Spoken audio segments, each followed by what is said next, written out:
The federal courtroom in D.C. was built to command silence. Mahogany paneling, high ceilings, and a bench so elevated it seemed to belong in another dimension. On this particular morning, however, no one was prepared for what was about to unfold. Karoline Leavitt stepped in quietly, her heels clicking sharply against the tile. The room wasn't packed, it was curated. A select list of press, a gallery of observers, a few government attorneys, and presiding over all of it, Judge Ronald Beecham, a man known more for his withering sarcasm than judicial grace. Karoline had been called as a witness for a closed administrative hearing on federal agency communication leaks, but rumors swirled that she had something bigger planned. "We're not here to entertain theatrics," Judge Beecham had warned in his opening remarks. "This is a matter of record and procedure, not spectacle." Karoline had said nothing. Yet, she took her place at the witness stand, calm, confident. A small American flag pin gleamed on her blazer, and though no one mentioned it, its presence was louder than most testimonies. She raised her right hand and took the oath. "Do you swear to tell the truth, the whole truth?" "I do," she replied. "I've been waiting years to." The courtroom shifted. Even Judge Beecham looked up. The first few questions were routine. Employment history, public service, contacts with journalists. Karoline answered each one cleanly, almost too cleanly. It was as if she was pacing herself. Then came the moment. Beecham leaned forward, clearly annoyed at her poised demeanor. "Ms. Leavitt, do you acknowledge that any communication shared with unauthorized parties could be considered a federal violation?" Karoline paused, smiled faintly, then in perfect composure asked the question, "Your Honor, before I answer, could you tell this court exactly who authorized you to classify what the public is allowed to know about their own government?" The room froze. 1 second. 2. Judge Beecham's lips parted, but no sound followed. A ripple moved through the gallery. He shifted in his seat, adjusted his robe, looked at the court reporter, then back at her. "That's not how this works," he muttered. "It's not?" Karoline asked gently. "Then maybe the people outside this room deserve to hear how it actually does." Judge Ronald Beecham wasn't used to being asked questions, not ones he couldn't answer anyway. For years, his reputation had been built on control of the docket, control of the witnesses, control of the room. But Karoline Leavitt's question had short-circuited that authority with surgical precision. "Who authorized you to classify what the public is allowed to know about their own government?" It echoed like a bell. And now, with every second of silence that followed, it grew louder. The court reporter hesitated, unsure whether to mark the silence or wait for a ruling. Judge Beecham adjusted his glasses, fumbled for papers, anything to delay a response. "Miss Leavitt, this is not a forum for cross-examining the bench." Karoline smiled politely. "I'm not cross-examining, Your Honor. I'm clarifying. Because if I'm being questioned about what the public deserves to hear, then I think the public deserves to know who decides that in the first place." From the gallery, a journalist began scribbling faster. A veteran in the back row folded his arms and leaned in. One of the federal attorneys at the government's table leaned toward the mic. "Objection. Witness is veering off topic." But Karoline didn't stop. "If you're going to prosecute truth, the least you can do is tell us who wrote the rulebook." Judge Beecham slammed the gavel once. "You will not grandstand in my courtroom." "Then explain to the room why I'm not allowed to speak plainly," Karoline replied without raising her voice. "Because every American watching wants to know this. Who gets to draw the line between transparency and tyranny?" The gallery stirred audibly. The gavel hit again. But now it was too late. The story was writing itself. And outside the courtroom, a local news feed that had been live-streaming the hearing saw its viewer count explode. Thousands. Then tens of thousands.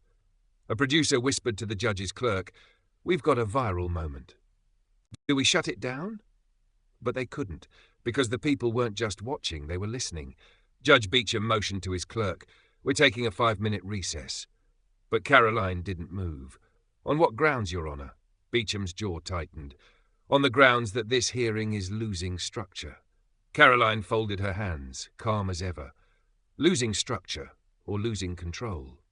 The federal attorney, a tall, practiced man named Glenn Hoyt, stood, clearly eager to reassert authority. "Your Honor, I move to strike the witness's last statements from the record and request that she be reminded of her obligation to remain within the scope of inquiry." Karoline didn't look at him. She reached into her folder and pulled out a single sheet of paper, aged slightly, highlighted. "Before we start erasing my words, let me remind the court of something you might have forgotten." She held up the document. "Brock vs. United States, 1987. Witnesses at federal administrative hearings have the right to challenge the scope of the hearing if they believe its constraints suppress relevant public interest." A murmur rippled through the courtroom. Beecham blinked. Hoyt frowned. "That ruling was narrow." "Narrow, but binding," Karoline interrupted, "and still cited in every constitutional law textbook that hasn't been written to protect the powerful." The journalist in the gallery whispered to his colleague. She came loaded. Karoline placed the paper on the stand and continued. "You want to ask me why I spoke to journalists, why I shared documents, why I defied internal protocols. Here's my answer. Because those protocols were written to protect embarrassment, not security. And no law, no court, no robe should stand between the American people and what's being done in their name." Beecham sat back. For the first time all morning he had nothing to say. And that's when it happened. The door opened in the back of the courtroom. A second attorney entered, quietly made her way to the prosecution table and slipped a note to Hoyt. He read it, paused, then slowly stood. "We request a brief sidebar, Your Honour, in chambers." The gallery knew something had just shifted. Karoline had just done what few could do. She didn't just speak truth to power, she brought the receipts. The judge's chamber's door closed behind him and the attorneys. Karoline remained seated, still, unshaken. In the gallery, people whispered, some checking their phones, others staring at her like she'd just stepped out of history. Because, in a way, she had. She wasn't following the rules. She was forcing everyone else to explain them. Back in the hallway, a quiet camera mounted near the ceiling caught what no one intended to share. It was a private moment, but the hot mic on a nearby courtroom feed stayed on just long enough. Inside the judge's office, "She's creating a narrative," the second attorney muttered. "If this leaks, it becomes bigger than the hearing. It becomes a symbol." Beecham paced. "She baited me, in front of the press, on record." "Then make it off the record," Hoyt replied. "Cut the stream, discredit the testimony, pull the emergency lever." They had no idea those words were echoing into the hallway speaker. A bailiff heard them. So did two journalists. So did Karoline, who stood silently near the wall waiting to use the restroom. One of the journalists, stunned, whispered, "Did they just say they'll pull the emergency lever?" Karoline turned her head toward them. Of course they did. She stepped back into the courtroom alone. No fear in her step, just quiet fury and purpose. A bailiff tried to stall her at the door. "Miss Leavitt, please wait for the judge." She looked him square in the eye. "I'm not here to wait. I'm here because the waiting is why the truth got buried in the first place." At that moment, one of the federal attorneys caught up to her, not from the bench, but from the side. "You're playing with fire," he muttered low, just loud enough for her to hear. Karoline didn't blink. She didn't smile. She just said it, then let it burn. The bailiff, the same one who heard the hot mic, stared at her. For a moment, no one moved. Because in that second, she wasn't just a witness, she was a fuse. And the courtroom was packed with dry powder. Judge Ronald Beecham returned to the courtroom flanked by both government attorneys, his face tighter than before, jaw set with the stiffness of someone who had just lost control and knew it. He took his seat without looking at Karoline. "Before we proceed," he said flatly, "the court has decided to strike the last several remarks by the witness from the official record. They were outside the scope of inquiry and presented in a manner inconsistent with courtroom procedure."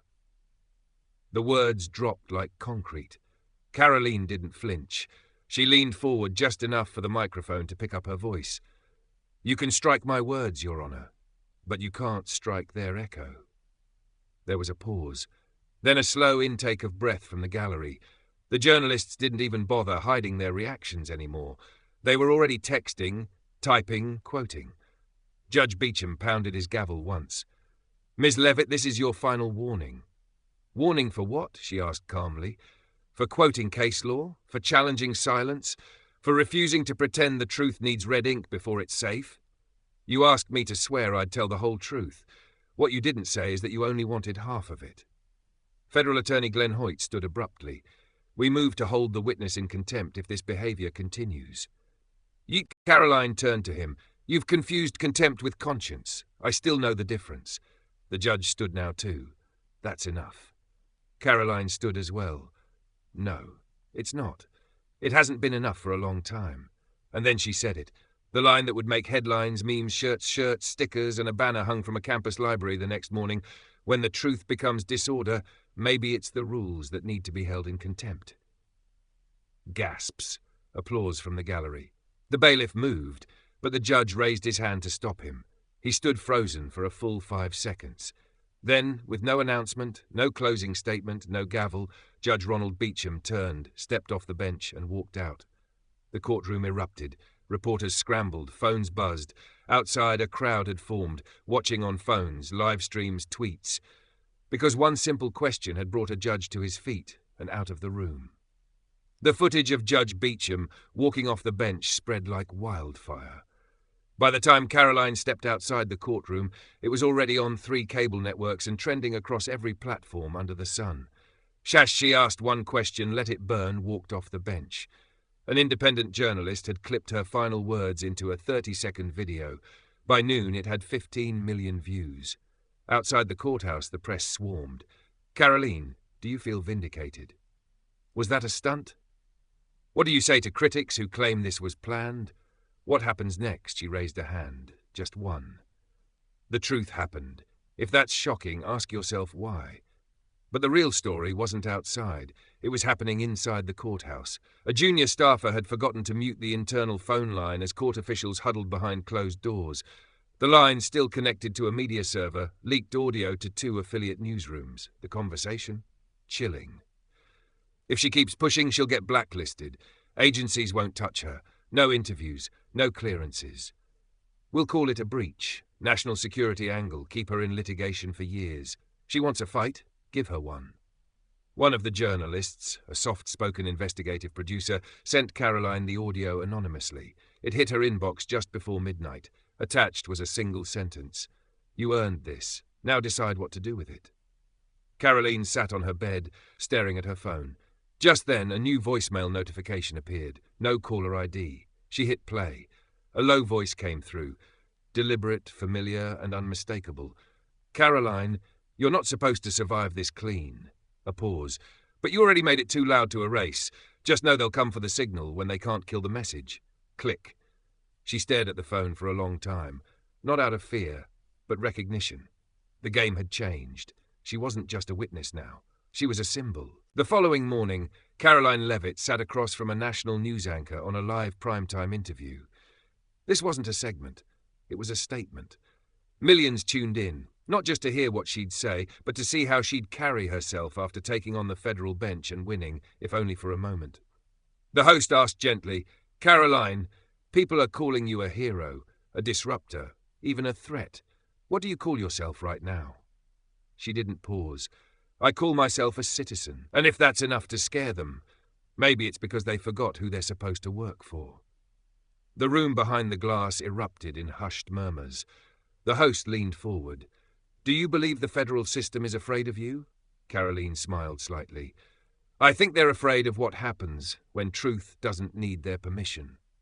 Meanwhile, across the city, a meeting was underway at the Office of Legislative Oversight. 3 senators, 2 aides, 1 chairperson, Senator Raymond Coyle, a centrist with a reputation for playing both sides like chess pieces. He tapped a manila folder on the table. You saw what she did. She dismantled protocol in real time. 1 aide asked, so what's the play? Senator Coyle looked out the window. We bring her in, make it look like we're listening, then stall her testimony until the headlines fade. But while that scheme unfolded, Karoline's phone buzzed again. This time, it wasn't anonymous.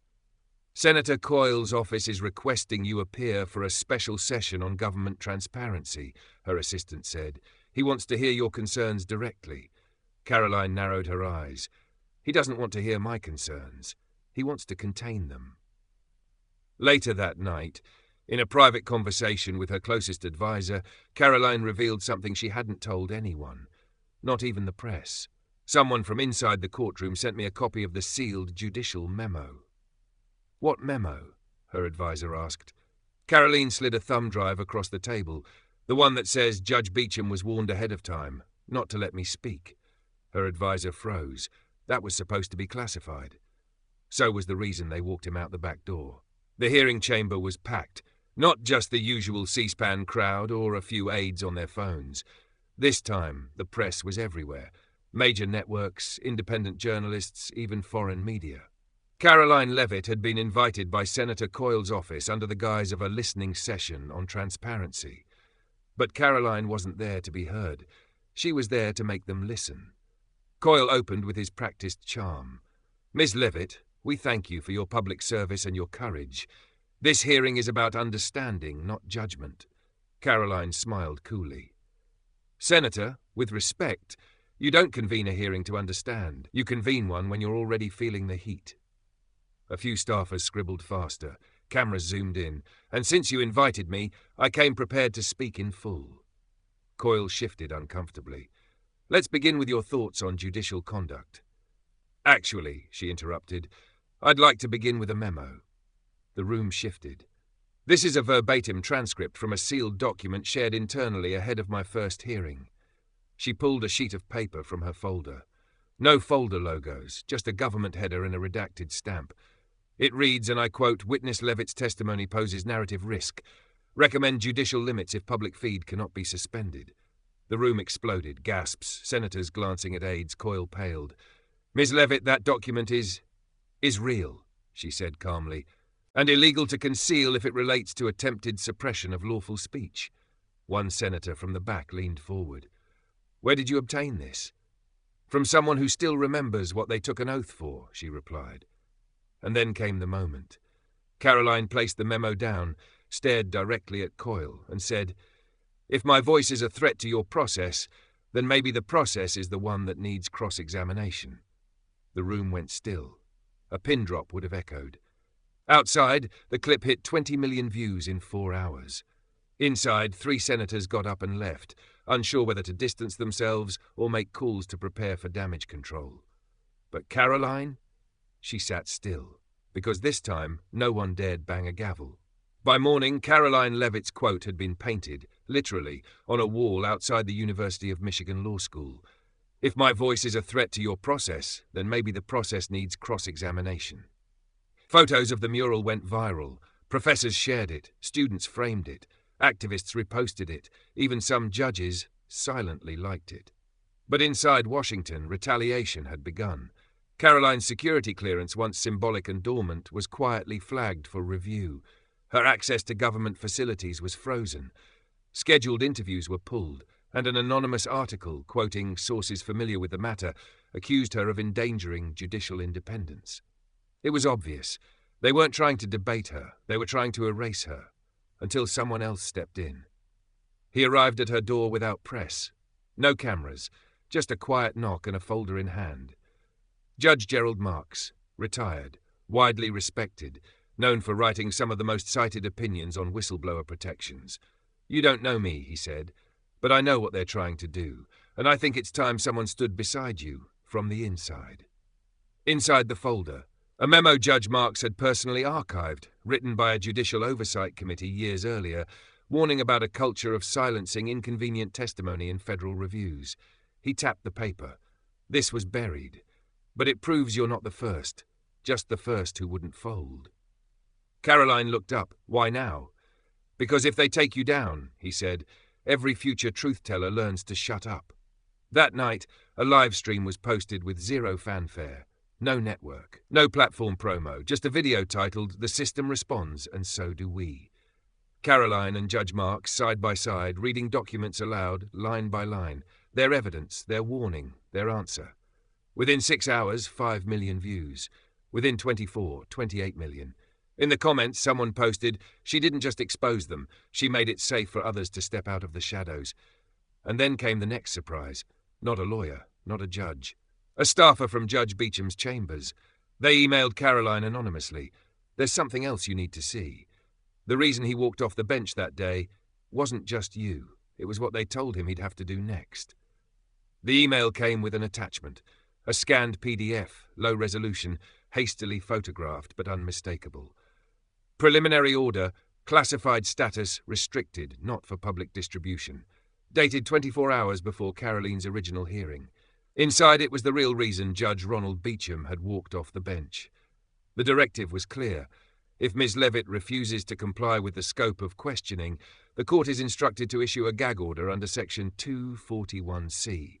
Failure to comply may result in immediate contempt proceedings and supervised detainment. Translation? If she kept speaking, he was ordered to silence her by force. But Beecham didn't follow the order. He walked out instead. And now, because of one anonymous staffer, the truth about that truth was now in her hands. Karoline knew what came next wouldn't be a courtroom moment. It would be something far bigger and far more dangerous. She contacted a small coalition of attorneys, a whistleblower defense team, and one trusted journalist. Together they prepared a public release. No redactions, no spin, no press conference, just the document. And a final written statement. You asked why he walked off the bench. This was why.